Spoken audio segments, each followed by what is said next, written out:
जय Shri Krishna viewers, welcome to astro intelligence class. दर्शकों, आपने दो चीजें ज्योतिष शास्त्र में हमेशा सुनी होंगी, एक लग्न कुंडली और दूसरा चंद्र कुंडली। शास्त्रों में लग्न कुंडली को भी बहुत इंपॉर्टेंस दी गई है और शास्त्रों में चंद्र कुंडली को भी बहुत ज्यादा महत्वपूर्ण बताया गया है। और कुछ शास्त्रों में तो यहां तक कहा गया है कि आपको लग्न को रेफर ही नहीं करना चाहिए, देखना ही आपको चंद्र कुंडली से चाहिए। यानी कि फलित के लिए चंद्र कुंडली को बहुत ज्यादा इंपॉर्टेंस दी गई है। उसके पीछे लॉजिक सिंपल ये है कि चंद्रमा को सबसे महत्वपूर्ण प्लैनेट माना गया है, क्योंकि चंद्रमा यानी कि हमारा मन और हमारा जीवन हमारे मन से संचालित होता है। मन ही हमारा ड्राइवर है। इसी वजह से चंद्र कुंडली को सबसे ज्यादा इंपॉर्टेंस दी गई ऋषियों के द्वारा। मगर समय के साथ साथ जैसे जैसे ज्योतिष शास्त्र आगे चलता गया, लोगों को फलित चाहिए था, लोगों को जीवन की घटनाओं को देखना था, तो जीवन की घटनाओं में लग्न कुंडली का इंपॉर्टेंस आता है। मगर जीवन को समझने के लिए चंद्र कुंडली सबसे ज्यादा इंपॉर्टेंट है। अब ये क्यों इंपॉर्टेंट है, आज की वीडियो पर्टिकुलरली उसी सब्जेक्ट के ऊपर है। मैं आपको काफी डिटेल में समझाने का प्रयास करूंगा कि ऋषियों ने चंद्र कुंडली को इतनी इंपॉर्टेंस क्यों दी। सबसे पहले दर्शकों, आप चंद्र कुंडली बनाना सीख लीजिए। जैसे कि स्क्रीन पर आप देख रहे हो, ये कालपुरुष चार्ट है। कालपुरुष चार्ट आप भी जानते हो किसका है, ये भगवान विष्णु का चार्ट है। कालपुरुष हम उन्हीं को कहते हैं। हालांकि वो तो काल में आते ही नहीं है, क्योंकि ना उनका बर्थ है ना उनकी डेथ है। काल को हम डेथ के साथ भी लेते हैं। मेरे हिसाब से इसका एक्चुअल अगर डेफिनेशन बननी चाहिए, इसको अकाल पुरुष कुंडली कहना चाहिए। बट चलिए, जो शब्द हमें दिया गया है, हम अपने सब्जेक्ट से इधर उधर नहीं होंगे। सो दर्शकों, आप क्लियरली समझ लीजिए, ये काल पुरुष चार्ट है। अब काल पुरुष चार्ट में आप देखते हो कि सभी भाव होते हैं, 1 से लेकर 12 भाव होते हैं। सभी भावों के अलग अलग स्वामी होते हैं और चौथा भाव चंद्रमा के स्वामित्व का होता है। प्रथम भाव मंगल के स्वामित्व का है। इसी तरीके से हम आगे बढ़ते जाते हैं।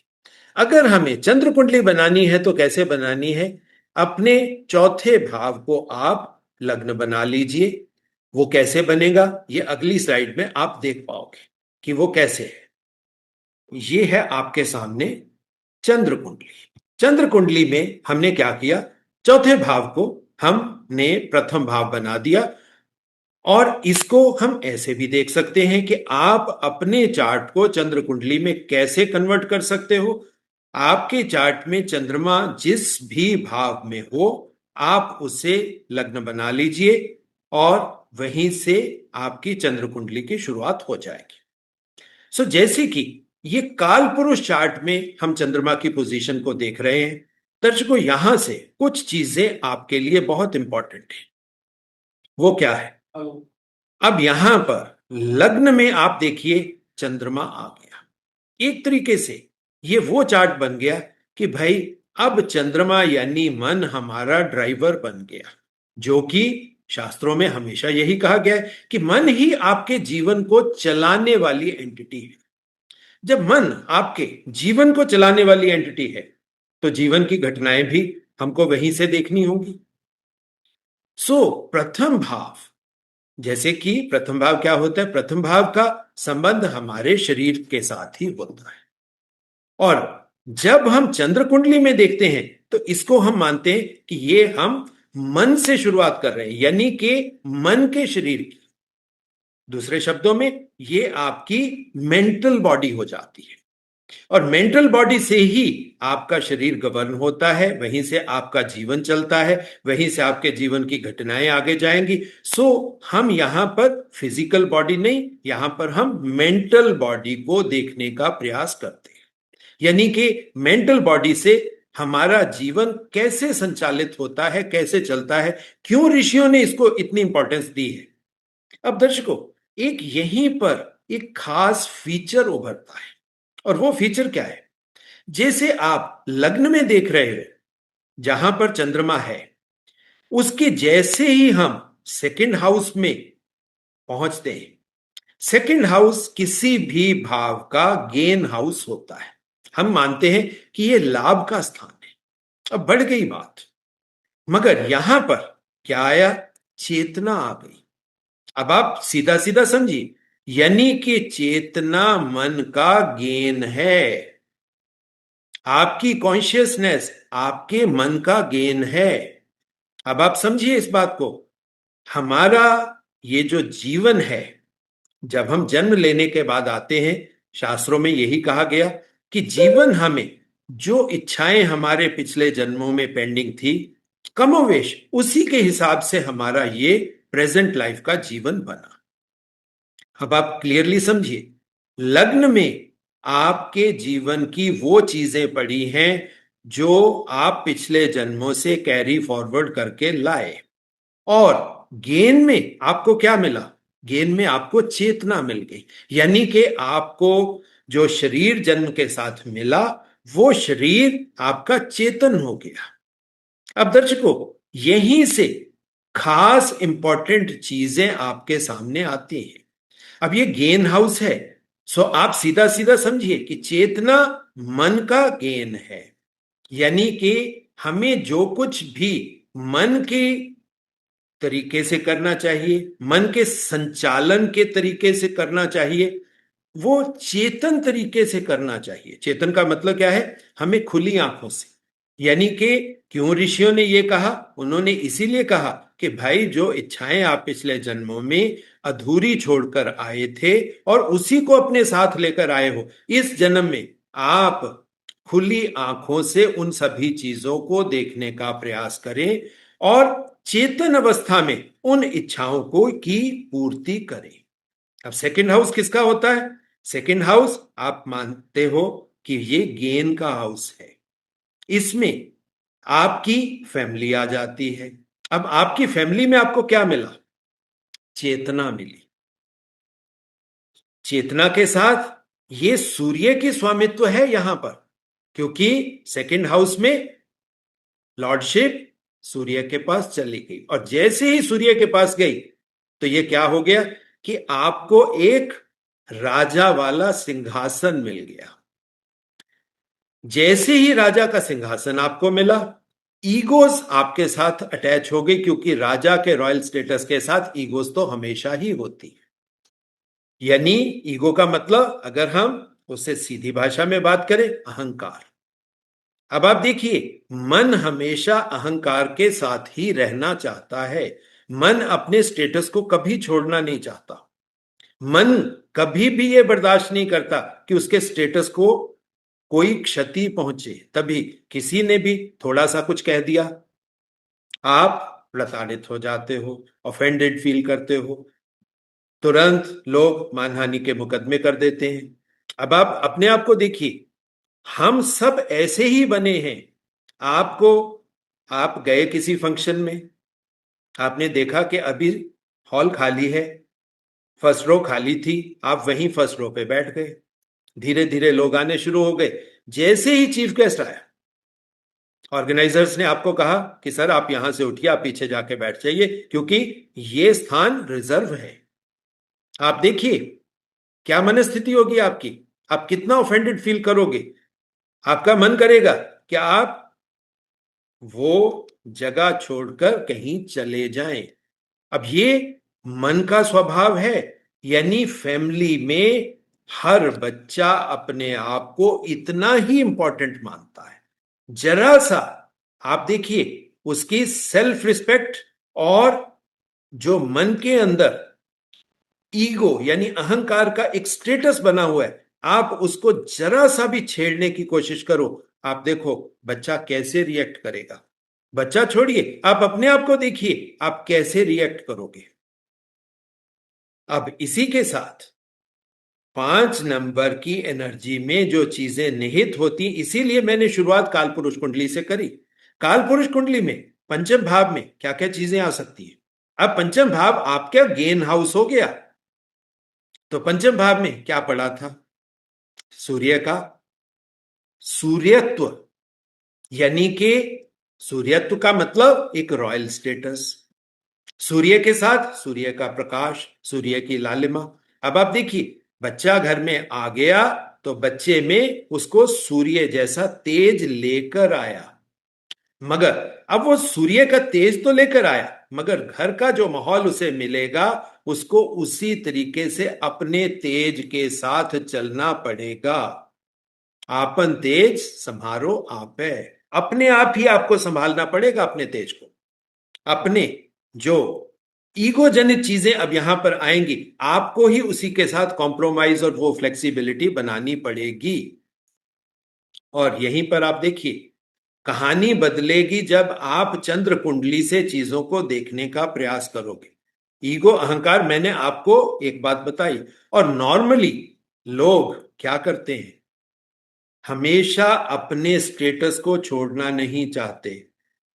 अपना स्टेटस उनका क्या है, बेसिकली उनके फादर का स्टेटस ही तो है, वो राजा का स्टेटस ही तो है। हम कहते हैं हम इस खानदान से हैं। खानदान को, यानी कि अपनी विरासत को हर आदमी कैसे पकड़ के रखता है, उसके साथ कितना जुड़ाव महसूस करता है। अगर उस हेरिटेज को, उस विरासत को थोड़ा सा भी धक्का लगता है तो आप देखिए आप कैसा महसूस करते हैं। ये चीजें चंद्र कुंडली से ही समझ आ सकती हैं, ये लग्न कुंडली से आपको कभी समझ नहीं आएंगी बातें। फिर अब आप देखिए, पंचम भाव किन किन चीजों का होता है। पंचम भाव में एक्चुअल एजुकेशन पड़ी है। अब यहां पर आप देखिए, मन को किस तरह की एजुकेशन लेनी होगी, ये भी आपको अब कुंडली के सेकंड हाउस से देखना शुरू करना होगा। आपके रोमांटिक, क्योंकि अब ये पंचम भाव की क्वालिटीज अब आपके सेकंड हाउस में आ रही हैं, तो आपको चंद्र कुंडली में इस तरह से देखना होगा कि रोमांटिक रिलेशनशिप्स कितने बन सकते हैं। अब जैसे ही मैंने विरासत की बात करी, अब उसी में क्या हो गया, पंचम भाव में दर्शकों क्या होता है, पूर्व पुण्य, यानी कि पिछले जन्मों का, यानी दूसरे शब्दों में हम कहें हमारे एंसेस्टर्स का प्रभाव। अच्छी चीज है, विरासत में हमें क्या मिला, तभी तो ये हाउस अब चंद्र कुंडली में आपकी विरासत का, आपकी एंसेस्ट्री का, और दूसरे शब्दों में कहें आपका डीएनए यहीं से बन रहा है। लग्न कुंडली से आपको ये चीजें कभी समझ नहीं आएंगी। आपके परिवार में कहा जाता है ना कि आपका डीएनए वो ही है। डीएनए का मतलब क्या हुआ कि आप कौन सी जेनेटिक विरासत अपने साथ लेकर आए, आपकी बौद्धिक क्षमता कैसी है, आपकी इंटेलिजेंस, आपकी लर्निंग कैपेबिलिटी कैसी, ये सारी चीजें आपका डीएनए पोटेंशियल है। अब डीएनए पोटेंशियल फिफ्थ हाउस की बजाय आपको सेकंड हाउस से चंद्र कुंडली में देखना होगा। अब चंद्र कुंडली में बड़ी इंटरेस्टिंग चीजें हैं, एक एक करके अगर हम लेंगे तो आपको भी आसानी से समझ आएगा। अब चंद्र कुंडली में तीसरा भाव दर्शकों देखिए क्या मजेदार बन गया। अब ये कन्या राशि का ही आया। लग्न कुंडली में भी ये बुध की राशि ही होती है, मगर वहां पर ये मिथुन होता है, मगर यहां पर अब कन्या, ये बुध की वो राशि है जहां पर बुद्धि हाईएस्ट लेवल पर होती है। और तीसरा भाव किसका होता है, पराक्रम का होता है, यानी कि चंद्र कुंडली से आपको पराक्रम भाव में, यानी कि कर्म करने के लिए जो बल, जो शक्ति आपको चाहिए, उसमें आपको मेच्योर बुद्धि के साथ चलने का रास्ता बताया गया। अब कोई भी कर्म करने की डायरेक्शन अगर मेच्योर बुद्धि वाली हो जाएगी तो रोग ऋण शत्रु से जीतने का बहुत आसान हो जाएगा। अब दर्शकों, ये वाला पॉइंट आपको लग्न कुंडली से नहीं मिलने वाला, ये मिलेगा आपको चंद्र कुंडली से। ये फाइनल पॉइंट्स हैं। तभी जिन लोगों को ज्योतिष शास्त्र में अंदर घुसना है, क्योंकि जब तक आप अपने मन को प्रॉपर तरीके से समझ नहीं पाओगे, ये काल पुरुष का मन है जो मैं आपको समझा रहा हूं। किसी के चार्ट में क्या हो सकता है, कोशिश करूंगा कि एक आध चार्ट आज की वीडियो में मैं ले लूं ताकि आपको भी समझ में आए कि चीजों को कैसे देखना है। चंद्र कुंडली में चौथे भाव में आप देखिए तुला आ गया, सुख स्थान में तुला, बैलेंस। और बैलेंस कौन बनाएगा? बैलेंस बनाने के लिए शनि महाराज, क्योंकि शनि यहां पर एग्जॉल्ट कर जाएंगे। चंद्र कुंडली आपको क्लियर कट बता रही है कि सुख बिना साधन को साध्य की तरह मानकर जो अभ्यास, जो ध्यान आपको करना चाहिए वो आपको करना पड़ेगा। कर्म भी करना पड़ेगा, परिश्रम भी करना पड़ेगा, पेशेंस भी रखनी पड़े। क्यों? क्योंकि बैलेंस शनि से बनेगा। और शनि किस चीज का बैलेंस बनाता है? तुला में। तुला किसका है? शुक्र क्या है? तुला की राशि शुक्र के स्वामित्व की। तो शुक्र को बैलेंस करने के लिए हमें शनि चाहिए, और शुक्र से ही हमारे जीवन में कंफर्ट आएगा। अब आप देखिए, ये सुख स्थान है। अगर कोई इंसान परमानेंटली सुख में रहने लग जाए, कोई काम ही ना करे, सारा दिन खाना पीना सोना बेड पे लेटना बस यही करता रहे, अब आप देखिए कुछ दिनों में सुख तो खत्म हो जाएगा। सो सुख जीवन में आपके हमेशा रहे, उसके लिए शनि का परिश्रम, शनि का अभ्यास, शनि का कर्म हमेशा आपके साथ होना चाहिए। और ये पॉइंट आपको लग्न कुंडली से नहीं मिलेगा, यह चंद्र कुंडली से ही मिलने वाला है। इसी तरीके से अब आप देखिए, जिस भाव को हम पूर्व पुण्य का भाव कहते हैं, जिसको एक्चुअल में पिता का भाव भी कह दिया जाता है, पंचम भाव। अब पंचम भाव यहां पर मंगल के स्वामित्व का हो गया। सो पंचम में अब वो मंगल का पौरुष यहां पर आ गया आपका। अब आप देखिए, आपको बहुत सीधे शब्दों में समझ आएगा कि पूर्व पुण्य में क्या आता है। 8 नंबर के भाव में क्या होता है? ऑकल्ट होता है। पिछले जन्मों से जो चीजें अवचेतन में या सबकॉन्शियस के साथ आप लेकर आए हो, तो ये सबकॉन्शियस की उन पोटेंशियल्स का भाव हो जाता है। आपका रुचि किस चीज में जाएगी? तंत्र में जाएगी, मंत्र में जाएगी, ध्यान में जाएगी, साधना में जाएगी, या दुनियादारी में जाएगी। अब आप क्लियरली यहां से समझ सकते हो पंचम भाव से। अब चंद्र कुंडली में छठा भाव, अब देखिए ये बहुत इंपॉर्टेंट चीजें आ रही हैं। छठे भाव में कौन सी राशि आ गई? छठे भाव में चंद्र कुंडली में जो लग्न कुंडली में आपका भाग्य था, अब चंद्र कुंडली में आपके लिए वो रोग ऋण शत्रु का भाव बन गया। देखिए कितना बड़ा डायलेमा यानी विरोधाभास है चंद्र कुंडली और लग्न कुंडली में। और ऋषि कहते हैं कि आप चंद्र कुंडली को पकड़ो अगर आपको जीवन में हर तरह की विजय प्राप्त करनी है, क्योंकि जीवन जन्म से नहीं चलता।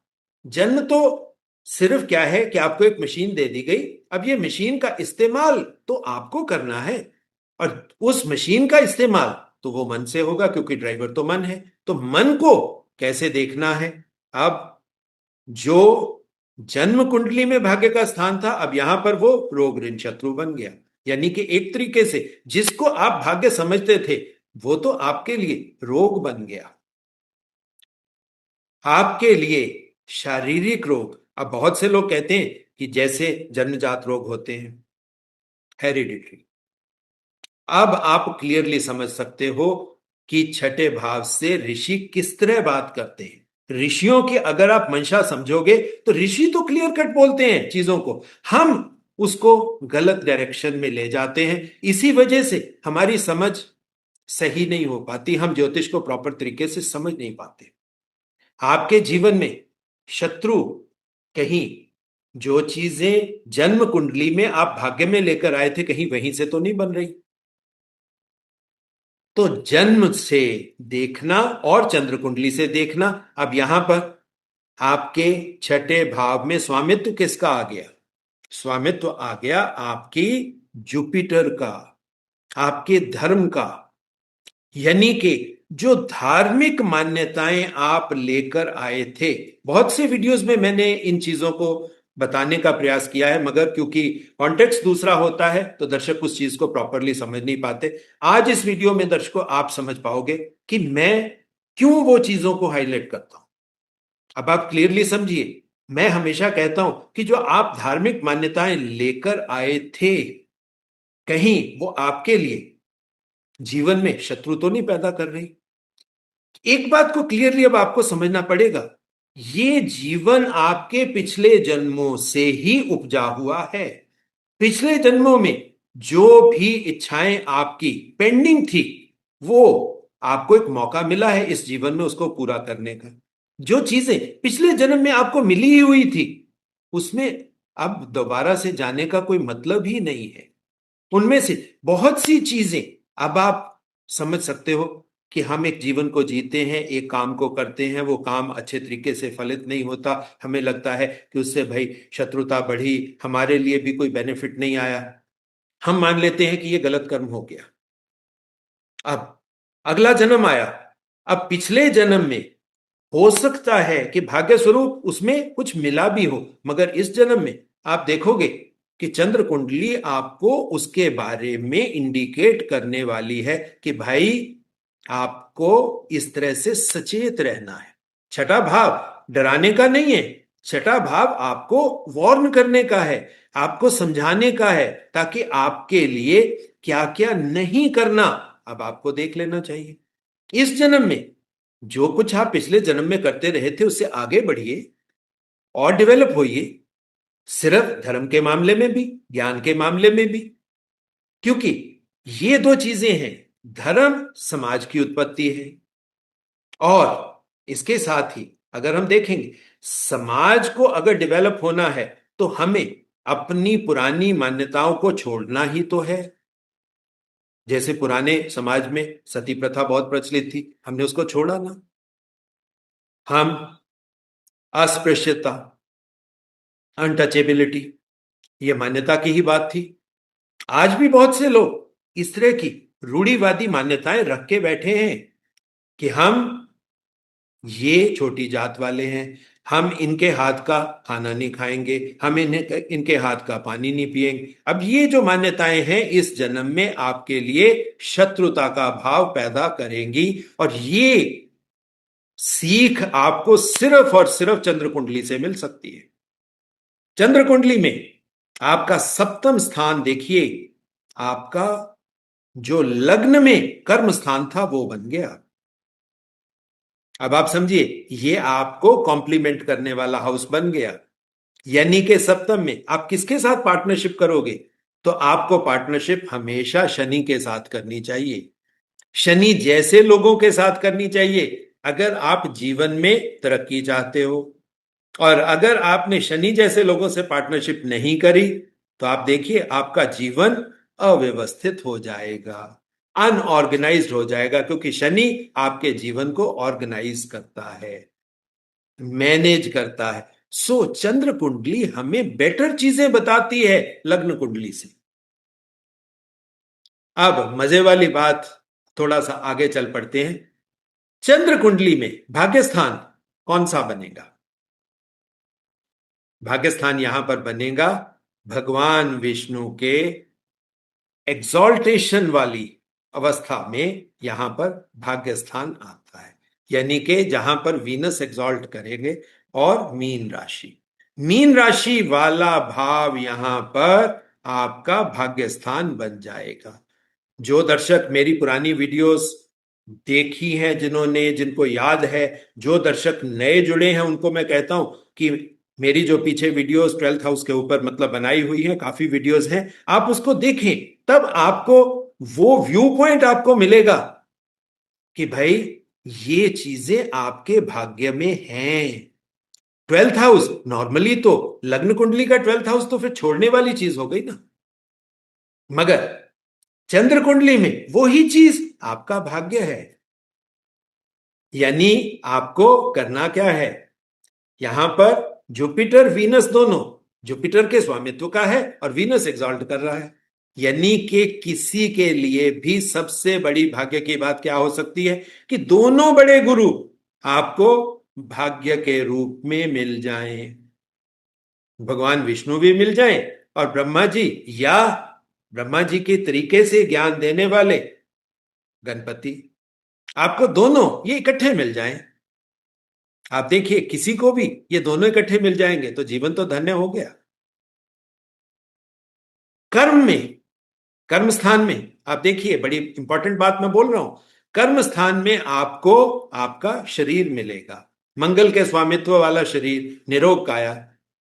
चंद्र कुंडली कहती है कि भाई कर्म करने के लिए निरोग काया चाहिए। अश्विनी कुमार, देवताओं के वैद्य आपको यहीं पर मिलेंगे। इच्छा पूर्ति में अब आप देखिए आपको क्या मिल रहा है। इच्छा पूर्ति में आपको टॉरस राशि, शुक्र की, जिसमें दुनियादारी की चीजें, यानी अब आप समझिए, जो भी अनुत्तरित यानी कि अनआंसर्ड इच्छाएं आपकी थी, यानी जो पिछले जन्मों में आप उसको अचीव नहीं कर पाए थे किसी भी कारणवश, अब इस जन्म में उन इच्छाओं की पूर्ति करने का सौभाग्य आपको मिल सकता है। और ये चंद्र कुंडली से आप देख सकते हो। और कौन कौन सी इच्छाएं आपकी पूरी होंगी ये भी आपको समझ में आ जाएगा। चंद्र कुंडली के हिसाब से आपको छोड़ना क्या है, इंपॉर्टेंट है दर्शकों, मजेदार भी है। आपको जेमिनाई को छोड़ना है। क्यों? जेमिनाई लर्निंग बुद्धि। चंद्र कुंडली क्या कहती है कि भाई जीवन में कर्मों के माध्यम से आप लर्निंग प्राप्त करो। अब किताबी ज्ञान ही आपको आगे लेकर जाए ये जरूरी नहीं, क्योंकि ये आपका पहला जन्म नहीं है।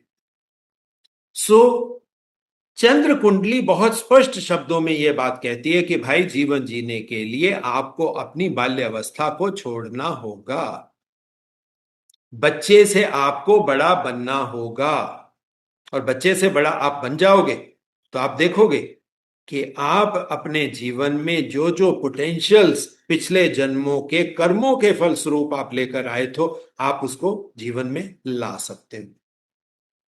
और 3 नंबर, जब 12वां भाव बन जाए, जेमिनाई आपके लॉस का, आपके एक्सपेंडिचर का भाव बन जाए, तो इसमें आप 3 पॉइंट्स दर्शकों नोट कर लें। बल, बैल और बुद्धि, इन 3 चीजों को अगर आप मन के तरीके से चलना चाहते हो तो आपको छोड़ना होगा। कैसे? बच्चे के अंदर ऐसा नहीं है कि बल नहीं होता, मगर बच्चे का बल भी तो बच्चे जैसा ही है। मगर बच्चा अपने आप को देखिए कितना ताकतवर महसूस करता है। दूसरी चीज, बैल, बच्चे से आप जितना मर्जी काम करवा लो, क्योंकि बच्चों के अंदर इतनी उनकी बैटरी चार्ज होती है कि बैटरी उनकी खत्म ही नहीं होती। यानी कि वो बैल के तरीके से आप उनसे काम ले सकते हो। ये कोई और नहीं है, ये आप ही हो। और उसके बाद बाल्यावस्था वाली बुद्धि। अब बाल्यावस्था की बुद्धि हमेशा अपने आप को यह समझती है कि वो सबसे ज्यादा इंपॉर्टेंट है, उसको सबसे ज्यादा ज्ञान है। यानी कि उस तरह के माइंडसेट को चंद्र कुंडली कहती है कि भाई छोड़ दो। सो बल, बैल और बुद्धि। बुद्धि कौन सी? बाल्यावस्था वाली। यानी कि बाल्यावस्था की चीजों को आपको छोड़ोगे तो चंद्र कुंडली के थ्रू आप अपने जीवन को सही तरीके से समझ सकते हो। अब दर्शकों, जैसे कि मैंने कहा था कि यहां पर मैं थोड़ा सा एक आध चार्ट ले भी लूंगा। और आप सब जानते हो, हालांकि नॉर्मली जो वीडियोस आप दूसरे एस्ट्रोलॉजर्स की देखते हो वो कहते हो अपना चार्ट कभी नहीं देखना चाहिए, मगर मैं हमेशा कोशिश करता हूं कि अपने चार्ट से ही आपको समझाऊं। अब दर्शकों, ये है मेरा लग्न चार्ट और ये है मेरी चंद्र कुंडली। अब आप देखिए, कुछ चीजें आपको बहुत स्पष्ट शब्दों से समझ आ जाएंगी कि भाई चंद्र कुंडली में क्या क्या होता है, चंद्र कुंडली में चीजें कैसे बदल जाती हैं। अब यहां पर लग्न कुंडली में लग्न मेरा तुला है, मगर चंद्र कुंडली में लग्न मेरा सिंह हो गया। सिंह सूर्य का, चंद्रमा सूर्य के प्रभाव में, और साथ में राहु महाराज साथ में आ गए। सो राहु और चंद्रमा का ये जो शक्ति योग बना, इसने मुझे बहुत से काम करवाए। अब आप क्लियरली समझोगे, इसने मुझसे कितने काम करवाए कि मुझे चेतना के रास्ते की रिसर्च, सिंह राशि है, सिंह राशि किसकी है? चेतना की है। चेतना की रिसर्च मन के माध्यम से, चंद्र कुंडली है, और मन के लिए सूर्य हमेशा गेन रहता है। मगर यहां पर आप ये कह सकते हो कि यहां पर चंद्रमा सूर्य के सानिध्य में क्या हो जाएगा? चंद्रमा की जो नेगेटिविटी है, चंद्रमा का जो इमोशनल फ्लेवर है, वो कहीं ना कहीं सूर्य के प्रभाव से, सूर्य की हीट से जल जाएगा।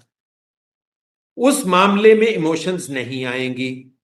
सो जीवन बेटर तरीके से, और मैं बहुत से वीडियो में आपको कहता हूं कि प्रभु ने मुझे राजा की तरह बनाकर भेजा। वैसे तो प्रभु सबको राजा बनाकर भेजता है, मगर मेरी तो चंद्र कुंडली में राजा मुझे बनाकर भेज ही दिया। और दूसरी बात, अब आप देखिए, अब मेरी विरासत क्या हुई? अब आप क्लियरली समझिए, सन, मरकरी, वीनस, ये मेरी विरासत हो गई। और मेरी एजुकेशन, अब आप क्लियरली समझ पाओगे कि मैं क्यों आपको ज्योतिष पढ़ाता हूं, क्यों वैदिक ज्योतिष की बातें करता हूं, क्यों सिर्फ शास्त्र सम्मत ज्योतिष की बात, वैदिक ज्योतिष की बात होती है। और ये मेरी अकेली लीनिएज नहीं है, ये मेरे साथ ही आई है। क्यों? क्योंकि यहां पर 9 नंबर की राशि आ गई, यानी कि पिछले जन्मों से कह लीजिए जो चीजें कैरी फॉरवर्ड होके आई नॉलेज के रूप में, वो मुझे ज्योतिष की तरफ ले गई। मगर वहां तक पहुंचने के लिए मुझे डेंटल सर्जन और स्पेशली सर्जरी, सर्जरी मुझे काफी ज्यादा मिली। जब सर्जरी मुझे काफी ज्यादा मिली तो उससे मेरी इच्छा पूर्तियां हुई। मगर इच्छा पूर्तियां आप समझ सकते हो जेमिनाई वाली ही हुई, यानी कि उससे एक बेसिक एलिमेंट्री एजुकेशन ही मिल पाई। मगर मुझे जैसे जैसे मुझे समझ में आया कि भाई मुझे ये जो चीज है, इसके सप्तम में क्या है? सप्तम में आप देखिए, ये राहु केतु कंप्लीशन एक्सिस बन गया, यानी कि राहु के भाव में केतु आ गया, और केतु ने यहां आकर मेरे इस राहु को बैलेंस भी किया। और दूसरी बात है, मुझे इस हाउस ने कॉम्प्लीमेंट किया। चंद्र कुंडली आपको बहुत से अंदर की इंफॉर्मेशन देती है, आपको यह भी बताएगी कि चंद्र कुंडली आपको क्या चाहती है। देखिए, मैं डेंटल सर्जन बना जरूर, मगर मन के अंदर हमेशा एक था कि मुझे एक टीचर की तरह चलना है। बचपन से आप देखिए, अगर पुराने जैसे मेरे क्लास फेलोज दोस्त हैं, वो तो शुरू से इस चीज को उनको याद भी है कि शुरू से क्लास में मैं मॉनिटर था।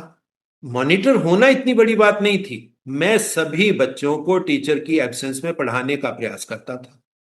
मेरे सभी क्लास फेलोज को मैंने बहुत पढ़ाया है। वो जो एक बात शुरू से चली, नॉर्मली इस चार्ट से आप वो चीज नहीं देख पाओगे, मगर यहां पर आपको वो देखने को मिलेगा। डेंटल सर्जरी से यहां पर आप देख सकते हो कि ये मेरे भाग्य की बात लगती है आपको, कि ये मेरे भाग्य में था। मगर भाग्य का हाउस चंद्र कुंडली में, काल पुरुष कुंडली में मैंने कुछ चीजें आपको बताई थी कि वो बदलती हैं। अब बेसिकली आपके चार्ट में कहानी जैसे बदलेगी, आपको उसके अकॉर्डिंगली अपने चार्ट को एनालाइज करना होगा। सभी लोग कालपुरुष कुंडली को पकड़ के उसी तरीके से देखने की कोशिश करेंगे तो फिर आप कंफ्यूज ही होगे। मगर जब आप अपने चार्ट में, तरीका क्या होता है, इस चार्ट के ऊपर इस चार्ट को सुपर इंपोज कर दो। अब ये जो लोग सुदर्शन चक्र समझते हैं, सुदर्शन चक्र पद्धति को समझते हैं, वो इन चीजों को आसानी से ले भी पाएंगे। मगर जो दर्शक ज्योतिष शास्त्र में शुरू से अभी एलिमेंट्री उसमें ही हैं बैठे, उनके लिए बहुत सिंपल होता है कि आप चंद्र कुंडली को अपने लग्न चार्ट के ऊपर प्रोजेक्ट कर दो, यानी कि जैसे ये सब रेड कलर में लिखे हुए, आप इन प्लैनेट्स को ग्रीन में करके या ब्लू में करके यहां पे लिख लीजिए, तो आपको और बेटर तरीके से चीजें समझ में आ जाएंगी। और साथ में ये मेंशन करना मत भूलें कि भाई कौन सा राशि है, क्योंकि अगर सिर्फ आपने सिर्फ प्लैनेट्स को यहां पर ओवरलैप कर दिया तो अधूरी इंफॉर्मेशन मिलेगी। तो अब आपके लिए जीवन को समझने का, जिसको हम कहें कि थोड़ा सा, अब ग्रेजुएशन के बाद पोस्ट ग्रेजुएशन में आप आइए।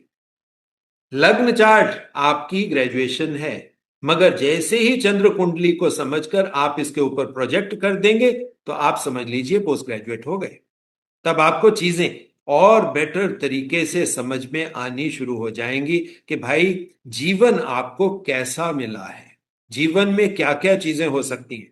अब दर्शकों, वीडियो लंबी हो रही है, नहीं तो मैं इसी चार्ट को, इस चंद्र कुंडली को और ज्यादा डिटेल में समझा सकता हूं, मगर कोशिश करेंगे नेक्स्ट वीडियो में इसी सब्जेक्ट को थोड़ा सा और आगे लेकर जाने का प्रयास करेंगे। जैसे आज मैंने फोकस सेकंड हाउस को थोड़ा सा किया, थर्ड हाउस को थोड़ा, अगले में हम पर्टिकुलरली चंद्र कुंडली के हिसाब से कि भाई हमें 6 8 12 को कैसे देखना है, पर्टिकुलरली अपने कर्म स्थान को कैसे देखना है, भाग्य स्थान को कैसे, उनको लेकर हम डिटेल्ड एक वीडियो सीरीज भी बना सकते हैं। कोशिश करूंगा कि अगले वीडियो में उस तरीके से भी आपको समझाऊं। सो दर्शकों, ये था मेरा प्रयास, जहां मैंने आपको बताने की कोशिश की कि चंद्र कुंडली ऋषियों के हिसाब से क्यों ज्यादा इंपॉर्टेंट है, क्यों उन्होंने कहा कि आप चंद्र कुंडली को ही हमेशा रेफर करो, चंद्र कुंडली को कभी छोड़ो मत। क्योंकि लग्न कुंडली से थोड़ी सी इंफॉर्मेशन आपको मिल जाएगी, मगर इंटरनल इंफॉर्मेशन या कंप्लीट इंफॉर्मेशन के लिए आपको चंद्र कुंडली को साथ में मिलाना जरूरी है। बाकी दर्शकों, जो निवेदन हर वीडियो के अंत में मैं आपसे करता हूं, वो इस वीडियो के अंत में भी कर रहा हूं कि एस्ट्रो इंटेलिजेंस आपका अपना वैदिक ज्ञान का एक ऐसा इकलौता चैनल है जहां पर शास्त्रों द्वारा दिया गया ज्ञान, साइंस, लॉजिक्स, फिलॉसफी, इनको मिक्स करके ज्योतिष के सूत्र में पिरोकर आपके सामने पेश किया जाता है। हम तो मेहनत करते हैं, इस मेहनत को आपकी तरफ से थोड़ा सा मोटिवेशन चाहिए कि ज्यादा से ज्यादा शेयरिंग हो वीडियोस की, ताकि ज्ञान की गंगा घर घर तक पहुंचे। बाकी हमें और आपसे कुछ नहीं चाहिए। बहुत से वीडियोस में आप देखते हो लोग पैसों की गुजारिश करते हैं, हम वो चीजें बिल्कुल नहीं करते, क्योंकि हम सीधा मानते हैं कि अगर किसी को भी जीवन में आगे बढ़ना है तो मांगने के लिए तो सिर्फ परमात्मा होना चाहिए, बाकी किसी चीज की जरूरत नहीं है। बस सिर्फ आप चैनल को ज्यादा से ज्यादा शेयरिंग करिए, सब्सक्राइब कर लीजिए अपने लिए, बेल आइकन दबा लीजिए, वो आपके अपने लिए होगा, मगर शेयरिंग सबके लिए होगी। शेयर करिए। बाकी जो दर्शक अपने चार्ट्स मुझसे एनालाइज करवाना चाहते हैं और जीवन में डिफरेंट पर्सपेक्टिव के साथ प्रेडिक्शंस लेना चाहते हैं, हालांकि प्रेडिक्शन वर्ड को मैं बहुत अच्छा मानता नहीं हूं, हाँ मतलब फलित जानना चाहते हैं कि भाई आपके प्लैनेट्स आपके जीवन में क्या प्रभाव डाल सकते हैं या डाल रहे हैं, उसको जानना चाहते हैं, तो उसके लिए दर्शकों फोन नंबर मेरा एक ही है, दैट इज 9881 64480। उसी के माध्यम से आप मुझसे संपर्क स्थापित करके अपने लिए अपॉइंटमेंट स्लॉट बुक कर सकते हो। दर्शकों, इसी के साथ वाणी को विराम, और आप सबके लिए बहुत बहुत प्यार, बहुत बहुत आशीर्वाद।